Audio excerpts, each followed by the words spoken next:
Nós montamos aqui uma dinâmica. O doutor Luiz vai fazer a apresentação da sua plataforma Rio Branco. Nós vamos falar aqui sobre algumas informações e depois nós passamos para o Arimateia. Doutor Luiz, fique à vontade. Doutor Arimateia, se vocês quiserem falar alguma coisa antes da apresentação. Deixar o professor Arimatea falar uma palavrinha antes de eu começar aqui. Fique à vontade, professor. Na verdade, quero agradecer ao convite recebido, ao Helder, né, pelo convite recebido, e dizer para o professor Luiz Antônio da minha alegria de compartilhar com ele mais esse instante.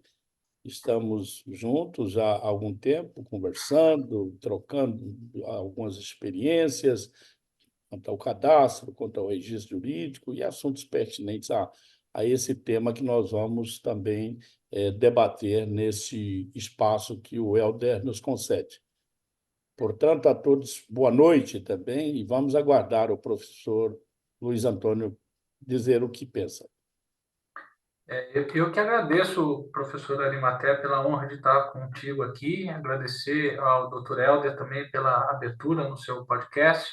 É sempre uma honra estar com vocês. A gente sempre supera aqui os fusos horários para poder conversar, para poder estar junto, e é sempre uma grande satisfação. Aprendo sempre muito com vocês que estão aí no celeiro do mundo, né? Ou seja, onde as coisas estão acontecendo territorialmente, vamos dizer assim, né? Onde os conflitos entre meio ambiente, agricultura, interesses indígenas, interesses quilombolas estão à flor da pele, né? Estão se sedimentando no território. Então, é muito valioso, estimo demais esse conhecimento. O que nós temos desenvolvido do nosso lado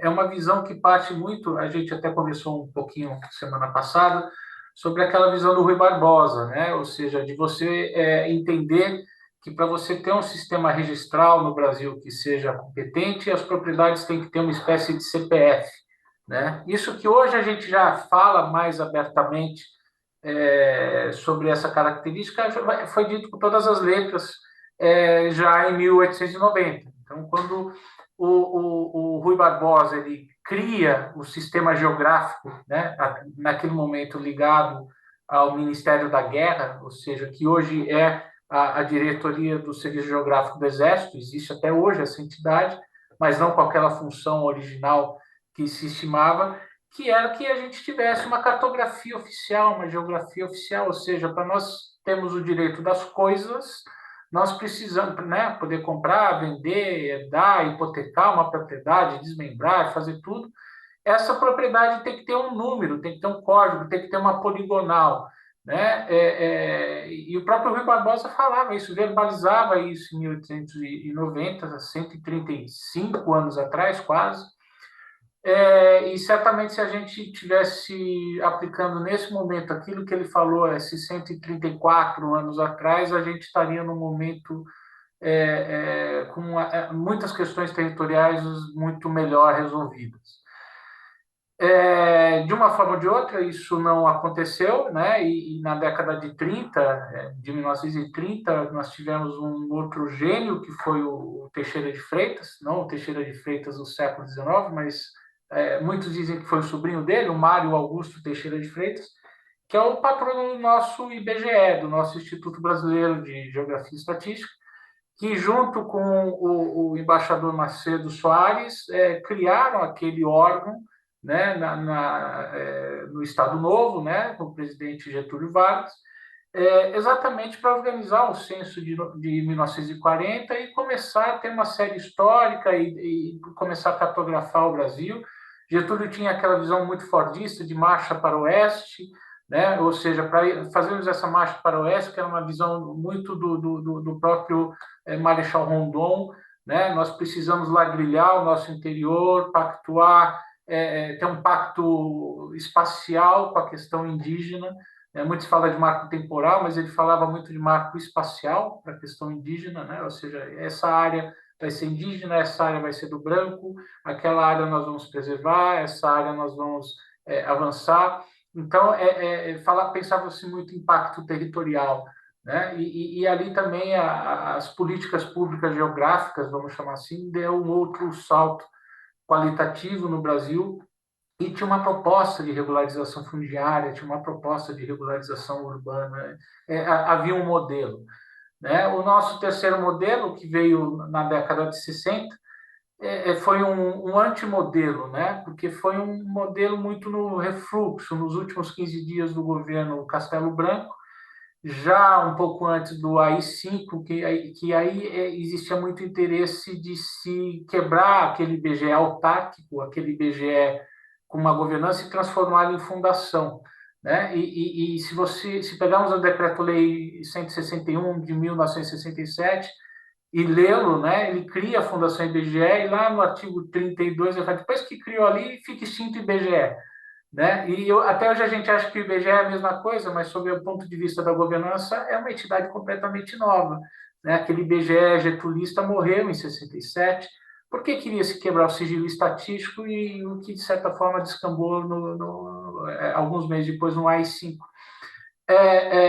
Então tem muito mais a ver com a interferência nos dados estatísticos, na quebra do sigilo estatístico, do que necessariamente no desenvolvimento de um novo modelo geográfico e cartográfico. O raio de tudo isso é que vem a Constituição de 88, fala lá no artigo 21, inciso 15, que a gente tem que ter uma política pública geográfica, cartográfica de competência da União, e até hoje não legislamos sobre isso, ou seja, nós estamos enfrentando os desafios do século XXI em cima de uma política pública que foi desenhada na década de 60, onde o Congresso Nacional, há quase 50 anos, está omisso em regulamentar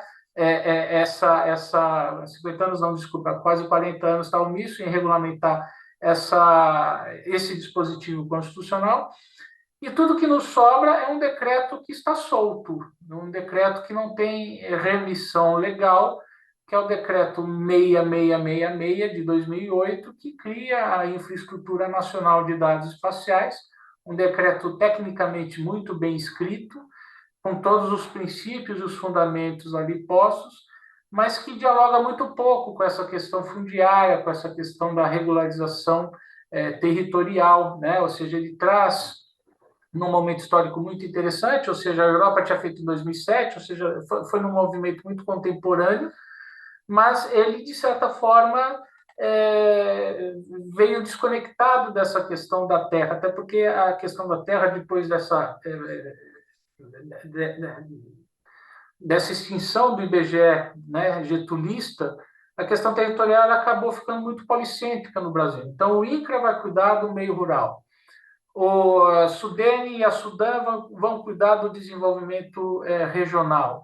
A FUNAI vai cuidar da questão indígena, a Fundação Palmares vai cuidar da questão quilombola, o IBAMA vai cuidar da questão ambiental, e aí a gente começa a criar os músicos, cada um tocando as suas partituras, sem o maestro para essa orquestra territorial, né? Ou seja, nós não damos o tratamento de setor de infraestrutura para esses dados espaciais, né? É como se a gente pegasse o setor elétrico, que é um setor de infraestrutura, e simplesmente extinguisse a ANEEL e deixasse cada órgão ficar cuidando de eletricidade, né? E acontecer as coisas mais grotescas. A gente ia ter, por exemplo, numa cidade, 2 redes, 3 redes de eletricidade correndo em paralelo. Olha o desperdício de recurso público com isso, né? Ia ter cidade que não ia ser atendida porque o custo não ia se justificar. Então, deixar um setor tão caro quanto de infraestrutura de dados espaciais sem uma repercussão regulatória mínima, como fazem, não preciso nem falar de caso europeu, caso americano, vamos falar dos nossos vizinhos, né? A Colômbia tem uma infraestrutura de dados espaciais muito bem desenvolvida, até porque isso está no artigo 1º do acordo das Farc com o governo da Colômbia. Olha, precisamos regularizar o país, o território, e para isso precisamos que o Instituto Agustín Codazzi, que é o IBGE deles, faça toda essa regulamentação territorial, né? O México, mesma coisa, o INEGI, né, que é o Instituto Nacional de Estatística, Geografia e Processamento de Dados do México, que foi inspirado no nosso IBGE, hoje está nos luz na frente do nosso IBGE em relação à governança, em relação à regularização territorial em relação ao acolhimento às comunidades indígenas, que no México é uma questão muito cara, né, que está na gênese do Estado mexicano, e com nível de digitalização desses dados, com nível de governança extremamente sofisticado. Então, o que a gente tem observado, isso para ficar com esses exemplos de vizinhos, né, dentro desse enquadramento latino-americano. Poderíamos falar de exemplos do Sri Lanka, da Indonésia, que são incríveis também, de países em desenvolvimento, que trazem perspectivas muito avantajadas dessa construção global. Ou seja, hoje existe uma grande fronteira que o país que não se programar vai ser programado.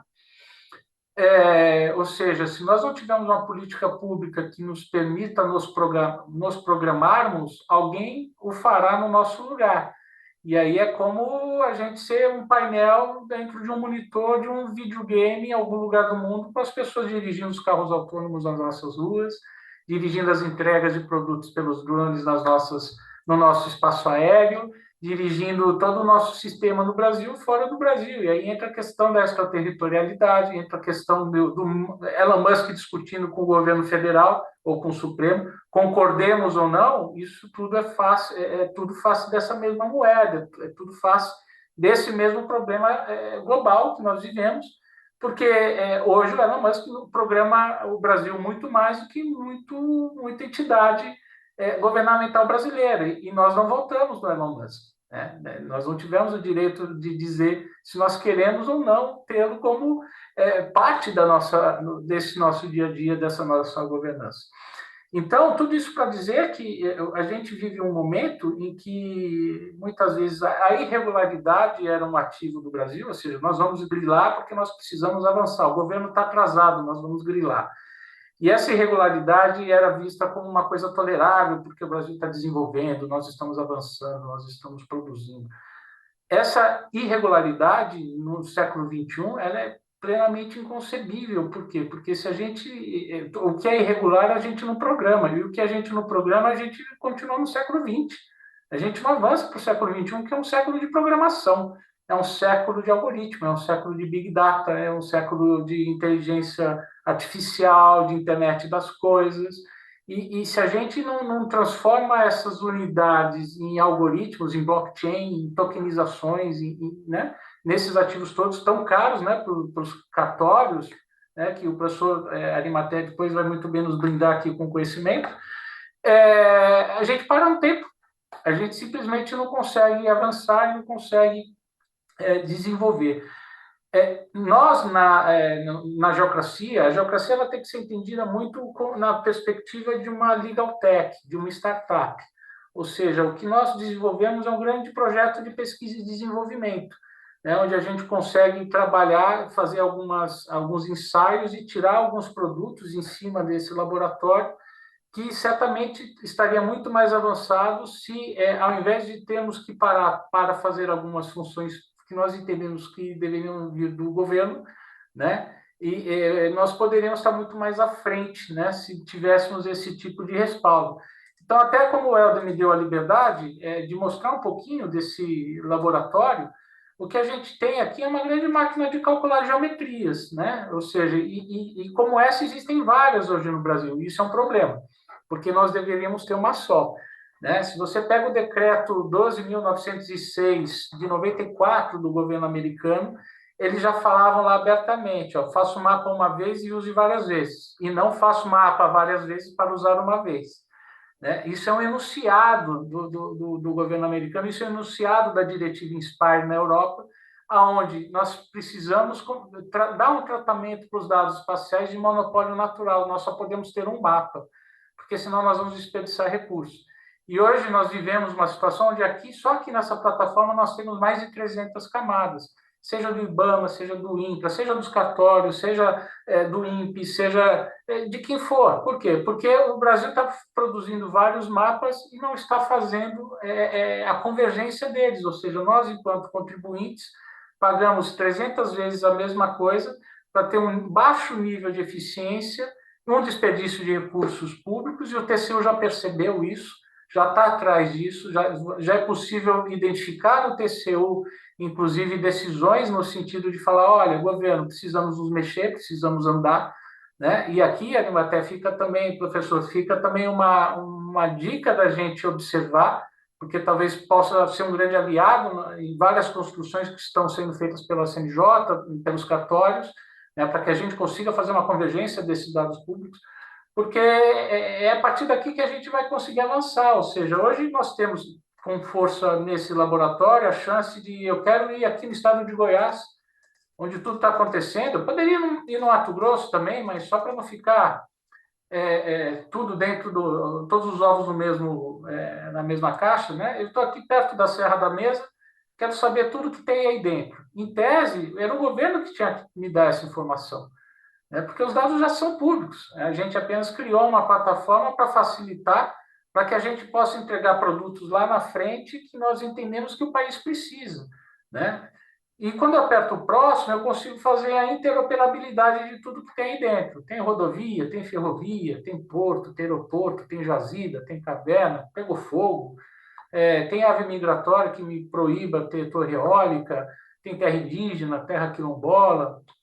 Então, a gente consegue rapidamente tirar um relatório daí de dentro com todas as externalidades que nós estamos encontrando, né? Seja os 173 cadastros ambientais que estão aí nessa poligonal, tem 11 sítios arqueológicos, 3 projetos de assentamento rural, 11 bens materiais no IFAM, ou seja, é dado público sendo usado por softwares abertos. Em tese, qualquer pessoa poderia fazer isso. O governo poderia estar me entregando isso pronto. Aliás, o governo deveria estar me entregando isso pronto dentro de uma política pública geográfica baseada no artigo 21, inciso 15 da Constituição, que o governo nunca se disponibilizou a regulamentar, né? Então, se o IBGE nosso fosse uma agência reguladora, como é em qualquer país do mundo, estivesse regulando mapas, estivesse fazendo a função que nós encontramos em outro país do mundo e me desse isso pronto, isso me permitiria, como fundador de startup, estar entregando produtos e estar, inclusive, homologando mapas, né? Aí eu vou desenhar um mapa, eu homologo meu mapa nessa agência reguladora e digo, olha, eu quero que o mapa da cidade de Alta Floresta, né, na escala de 1 para 10 mil, seja esse daqui. E aí, quando ele está homologado, eu passo a ter um título executivo em mãos. E eu posso vender para a companhia de energia, eu posso vender para a companhia de águas, eu posso vender para o município, eu posso vender para quem eu quiser. Cria-se um mercado de startup, cria-se um mercado de tecnologia. É assim que tem funcionado o mundo afora. Então, a gente, enquanto isso não existe no Brasil, né, e de certa forma, nesse momento, nós estamos também em Portugal, porque na Europa existe um mercado para que a gente possa trabalhar de um jeito mais livre e desembaraçado, a gente consegue extrair relatórios, ou seja, eu consigo ver quais são todos esses sítios arqueológicos que estão aqui com seus códigos do IFAM, com a sua identificação do bem, eu consigo cruzar isso com os dados minerários ativos, né, que estão aqui. Eu vejo que tem ouro, tem areia, número de processo, fase, tudo. Então, a gente consegue rapidamente ter um diagnóstico, fazer uma due diligence, coisa que nem o governo hoje consegue fazer com essa velocidade. Então, o que a gente tem percebido é que a gente precisa começar a convergir as coisas, criar as coisas do zero. Hoje em dia é até fácil, né? O problema é convergir. Nós percebemos que o mapa não é mais poder. Esse mapa é meu, esse atlas é meu. Eu vou guardar na gaveta, ele é só meu. Não, nós temos que abrir, né? Porque isso virou um streaming, é como a música, né? A música, antigamente, eu comprava o disco é meu, né? Hoje não tem mais isso. Eu entro lá no Spotify ou qualquer outra plataforma e a música virou uma prestação de serviço. A mesma coisa aconteceu com os mapas. A gente precisa transformar isso numa prestação de serviço e não apenas achar que porque o Google Earth é de graça, entre aspas, né? Porque a gente dá dados para que ele nos dê o acesso àquela plataforma, que a gente consiga começar a perceber quais são os interesses que estão envolvidos, né? Ou seja, nesse momento, por não termos política pública, dentro de um espectro de 1 a 4, né, onde no 1 estão os países que programam e no 4 estão os países que são programados, nós estamos no 4, né? México, Colômbia, às vezes você pode dizer que está no nível 2, no nível 3, estão buscando, então, nós não, nós estamos no 4. Hoje, no Brasil, nós estamos sendo completamente programados, e muitas vezes programados com orgulho. Empresa tal fez o convênio com a prefeitura tal, vai fornecer toda a tecnologia de graça. Não é de graça. Né? Estão criando dependência nossa de uma tecnologia internacional, a troco, muitas vezes, de cidades inteligentes, redes inteligentes. Olha aqui, agora nós temos uma nova marca de desenvolvimento na cidade, porque a gente ganhou toda a plataforma tal. Então, a gente tem que começar a pensar um pouquinho se isso é realmente de graça, se isso não tem um preço, e como que a gente vai transformar isso em cidadania, como que a gente vai usar, por exemplo, as forças da sociedade, e aqui acho que tem uma força muito relevante aqui, a mesa, né, junto com o professor Arimatea, junto com o IRIB, junto com o sistema cartorial, para ver como que a gente usa esse peso, para ver se a gente transforma o nosso país e faz com que este seja o gancho para que a gente crie esse sistema de uma forma um pouco mais orgânica, sob pena da gente continuar batendo cabeça, né? No sentido de que para obter os documentos muitas vezes é difícil, uma tokenizadora muitas vezes está fazendo tokenização em cima de cartório de cá, mas não viu caverna, tokenizou um ativo que ele achava que era lindo, mas não viu que tinha caverna, ou não viu que tinha terra embargada, ou não viu que tinha uma floresta que desmatou, né? Porque não teve acesso ao satélite. Então, isso tem a ver com a nossa segurança territorial.